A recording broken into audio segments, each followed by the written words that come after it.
c'est tel qui sera son défenseur. Et pour ce faire,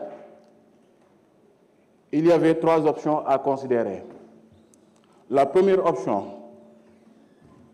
présence de monsieur le député Mohamedou Ngom, assisté à son défenseur. La deuxième option, assisté de son défenseur. La deuxième option, présence uniquement de monsieur le député Mohamedou Ngom. La troisième option, présence uniquement de son défenseur. Elle a informé que notre collègue a finalement choisi la troisième option, dira-t-elle, de mettre a choisi la troisième option, dira-t-elle, afin de mettre à l'aise les membres de la commission ad hoc et de leur permettre de travailler librement. En outre, elle a soutenu que le procureur de la République financier a articulé des faits et a fait référence à 2 rapports de la CENTIF, numéro 41 et 51, en date du 20 décembre 2024.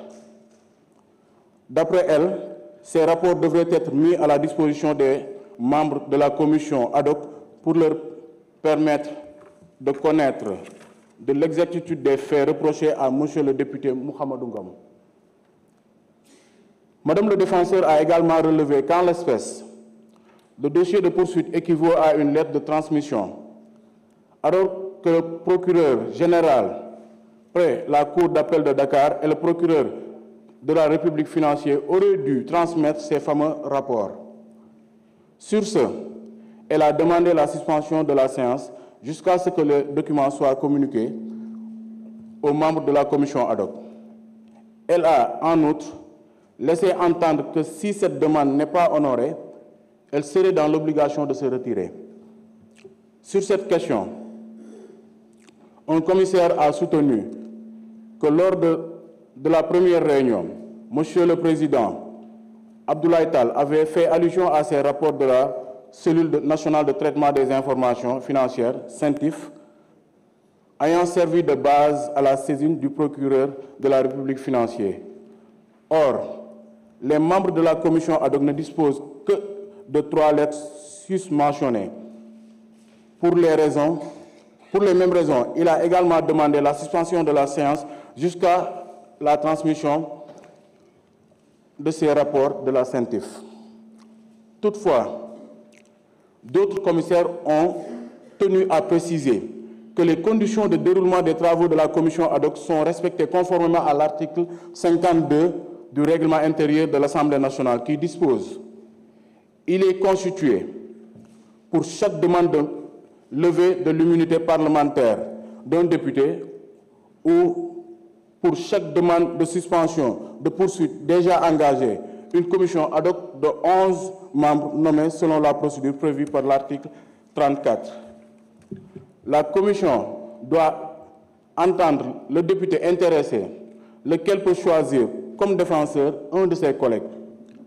Lors des débats ouverts par l'Assemblée nationale en séance plénière sur les questions d'immunité, peuvent seuls prendre la parole le président, le rapporteur de la commission, le gouvernement, le député ou son défenseur et un orateur contre. Ainsi, cet article, préciseront-ils, pose juste le principe du contradictoire à travers l'audition du député concerné. Ce principe a été respecté du moment où Mme Aïssata Tall s'est présentée devant la commission qualité de défenseur du collègue mis en cause. Les commissaires ont ajouté que la commission ad hoc ne saurait être confondue avec la commission d'enquête qui dispose de larges pouvoirs d'investigation. Elle n'est ni un organe de poursuite, ni un cabinet d'instruction, encore moins une instance juridictionnelle. En l'espèce, c'est le pouvoir judiciaire qui sollicite la collaboration du pouvoir législatif dans le cadre de la procédure de levée de l'immunité parlementaire d'un député sur des faits déterminés en se basant notamment sur les rapports de la CENTIF. À la suite de déclaration de soupçon qui oblige le parquet financier à saisir immédiatement le juge d'instruction. Selon ces mêmes commissaires, le procureur de la République financier a suffisamment motivé sa demande et clairement indiqué les chefs d'accusation en vertu desquels notre collègue est susceptible d'être poursuivi. Ils diront, dans ce sens, que cette présente procédure, au-delà qu'elle soit parfaitement conforme à la pratique parlementaire, respecte les dispositions pertinentes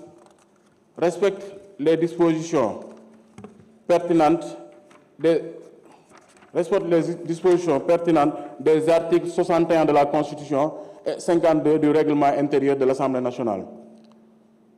Sous le bénéfice de ces considérations, Monsieur le Président Abdoulaye Tall a demandé au défenseur du député Mouhamadou Ngom de se retirer de la salle afin de permettre à la commission ad hoc de statuer sur la demande de suspension des travaux jusqu'à la mise à disposition des rapports de la CENTIF à la commission ad hoc.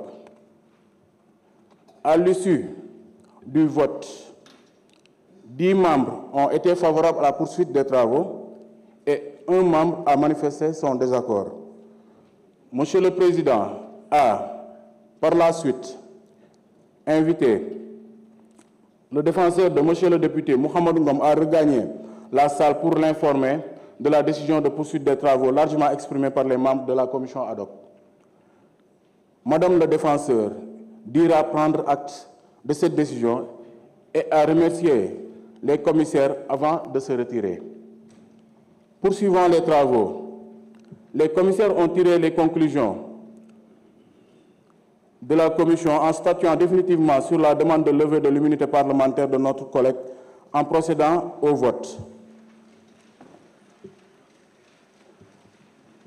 En conséquence, la commission ad hoc, tenant compte du caractère sérieux et motivé de la demande du procureur de la République financier qui fait état de soupçons graves contre le député Mouhamadou Ngom étayé dans les rapports 41 et 51 en date du 20 décembre 2024 de la CENTIF, a adopté à une très large majorité la décision de recommander à la séance plénière de l'Assemblée nationale de lever l'immunité parlementaire du député Mouhamadou Ngom pour permettre l'ouverture des procédures d'information judiciaire et à la justice de faire toute la lumière sur cette affaire. Merci, Monsieur le Président. Je vous remercie, Monsieur le rapporteur. Mes chers collègues, j'aimerais rappeler les dispositions de l'article 52, dernier alinéa